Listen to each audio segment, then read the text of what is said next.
त्रिदलं त्रिगुणाकारं त्रिनेत्रं च त्रियायुधं त्रिजन्म पापसंहारम्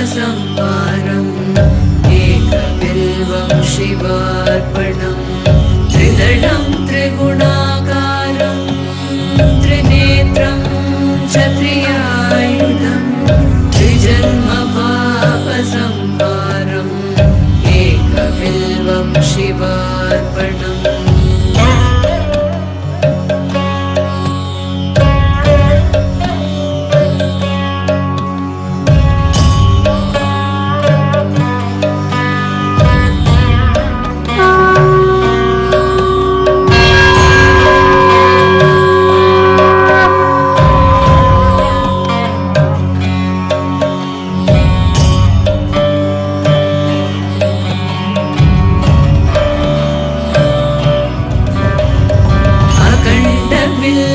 पत्रेण पूजिते नन्दिकेश्वरे शुध्यन्ति सर्वपापेभ्यो एकबिल्वं शिवार्पणम् शालिग्रामशिलामेकां विप्राणां जातु चार्पयेत् सोमयज्ञमहापुण्यम् एकबिल्वं शिवार्पणम्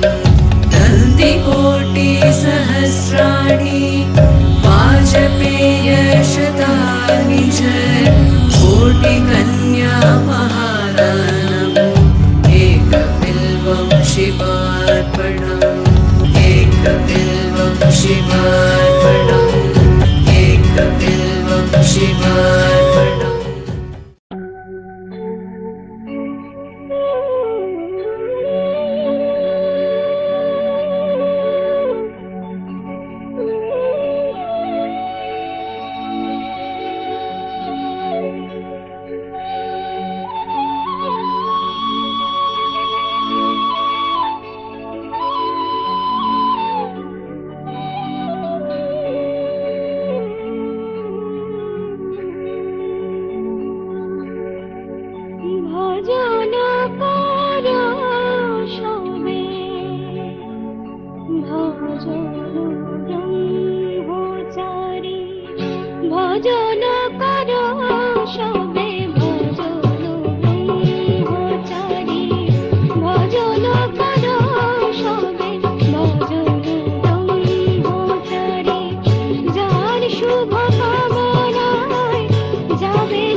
समुद्रतार नौकायिताभ्यां गुरुभक्तिताभ्यां वैराग्यसाम्राज्यदपूजनाभ्यां नमो नमः श्रीगुरुपादुकाभ्याम् कविद्ववाराशिनिशाकराभ्यां दौर्भाग्यदावाम्बुधमालिकाभ्यां दूरीकृतारम्रविपत्रिताभ्यां नमो नमः श्रीगुरुपादुकाभ्याम् ताययो श्रीपतितां समीयो कदाचिदप्याशु दरिद्रवर्या मूकाश्च वाचस्पतितां हिताभ्यां नमो नमः श्रीगुरुपादुकाभ्यां नमो नमः श्रीगुरुपादुकाभ्यां नमो नमः श्रीगुरुपादुकाभ्याम्।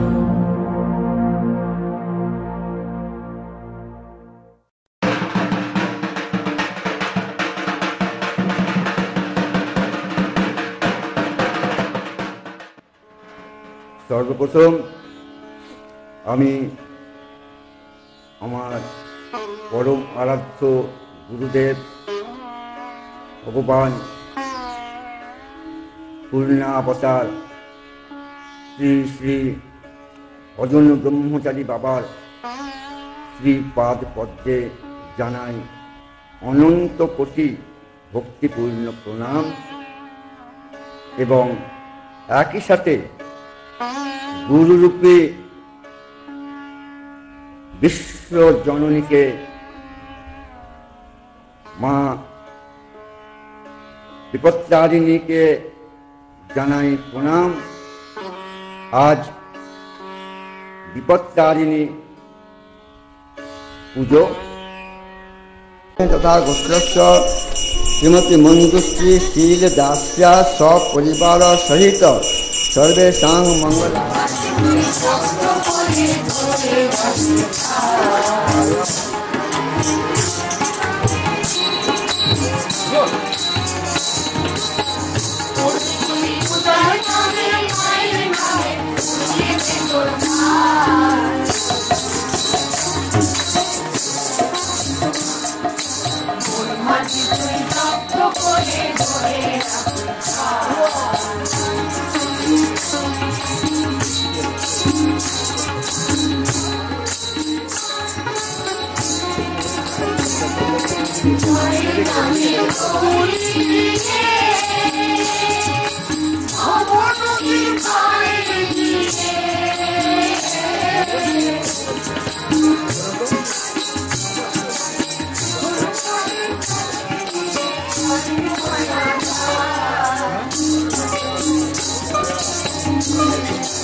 सुख सौभाग्य पुष्टि प्रदानार्थं रोग शोक दुख विपद आपद निवारणार्थं।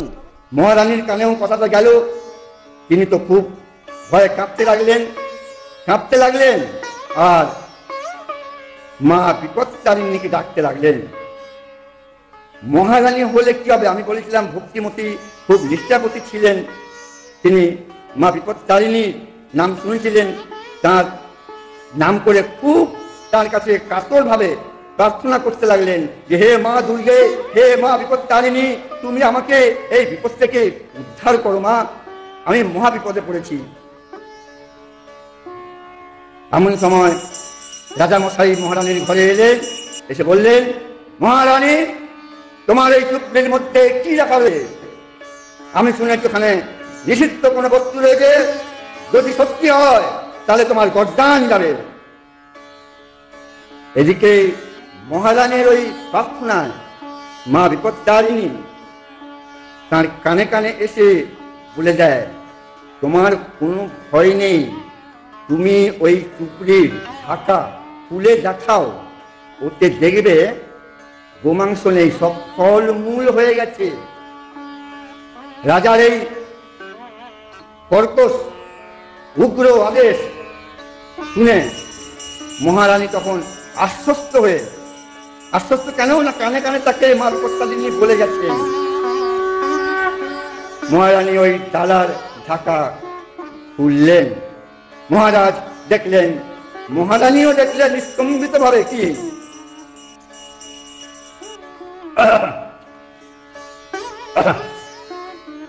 কি দেখলেন না ওই ডালার মধ্যে ফল মূল ইত্যাদি রয়েছে। রানীও স্তব্ধ, মহারাজাও স্তব্ধ। মহারাজা চলে গেলেন আর মহারানী তখন মা বিপত্তারিণীর ব্রত শুরু করলেন। এই যে ব্রত কথা মা বিপত্তারিণীর, এর কিন্তু অনেকগুলো রহস্য ব্যাখ্যা রয়েছে। দেখুন, সে মহারাজা ন্যায়নিষ্ঠ, ভক্তিবান, প্রজাবৎসল, सर्वा पच्छान्ति सौभाग्य वर्धना मनोगता भीष्ट सिद्धि पूर्वक श्री श्री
এই গোমাংস কিন্তু সাধারণ জিনিস নয়। গরুকে এই যে আশ্রমে আমাদের গুরুদেব অজন ব্রহ্মচারী বাবা গরু রাখতে বলে গেছেন যে গরু থাকবেই, কারণ গরু হলো সত্যগুণ দিয়ে পরিপূর্ণ। গরুর গোবর, গরুর গোমূত্র, দুধ, গরুর চামড়া সব কাজে লাগে, কিছুই ফেলা যায় না।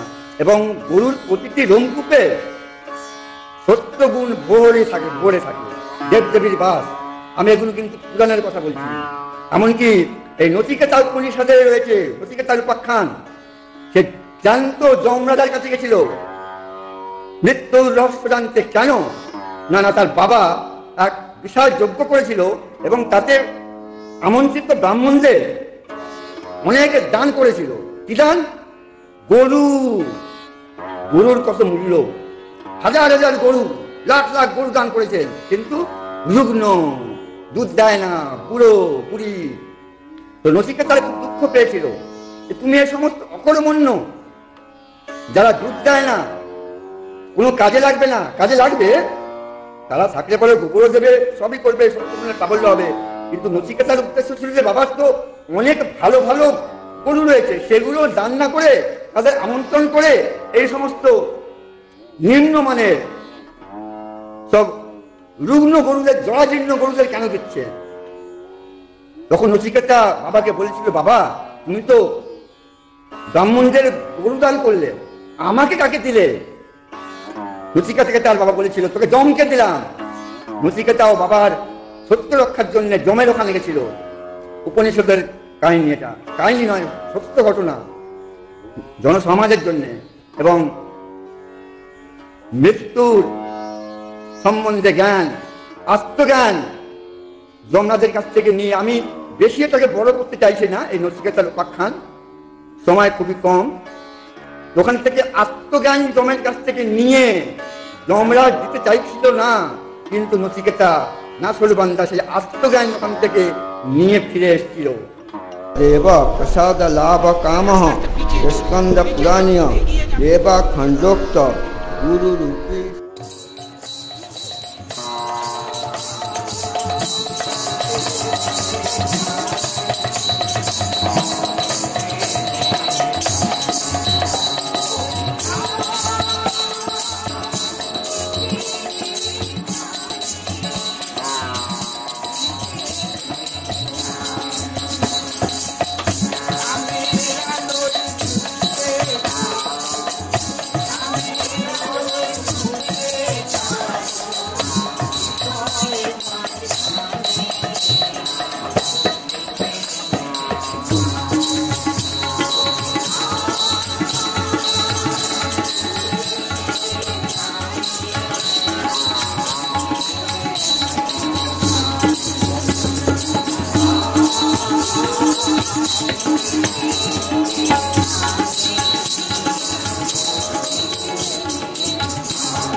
पुष्टि वर्धनार्थम रोग शोक दुख विपद आपद निवारणार्थम।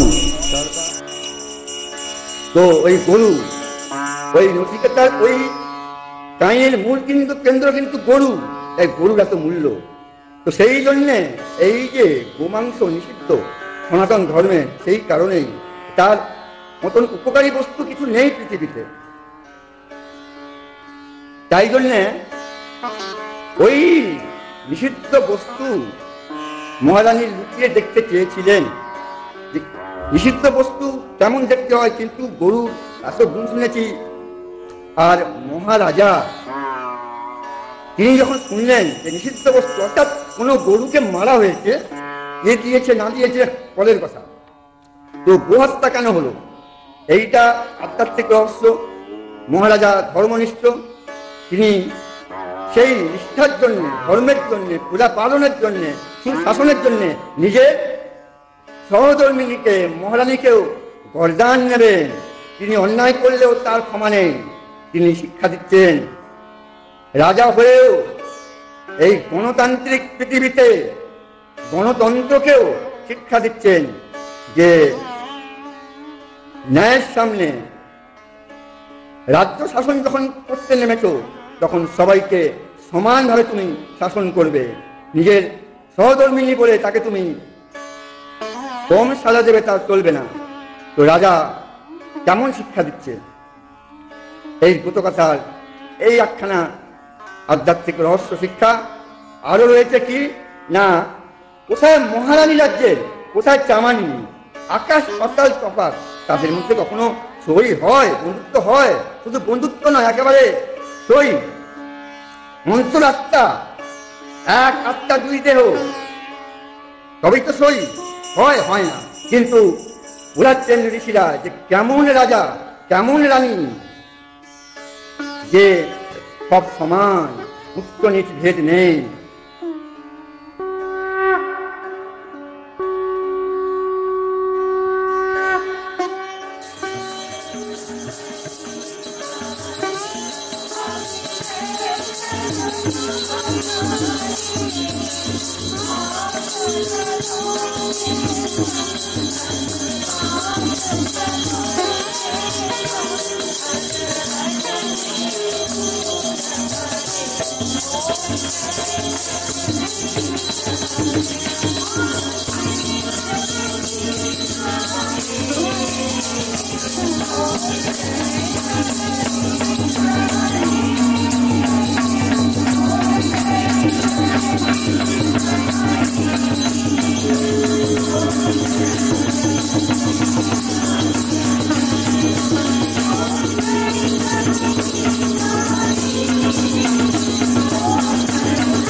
তো এই মহা বিপদ থেকে তিনি উদ্ধার পেলেন। এখানে প্রশ্ন উঠবে, তারা ভক্তিমতী ছিলেন, ভক্তিমান রাজা, তাই উদ্ধার পেলেন।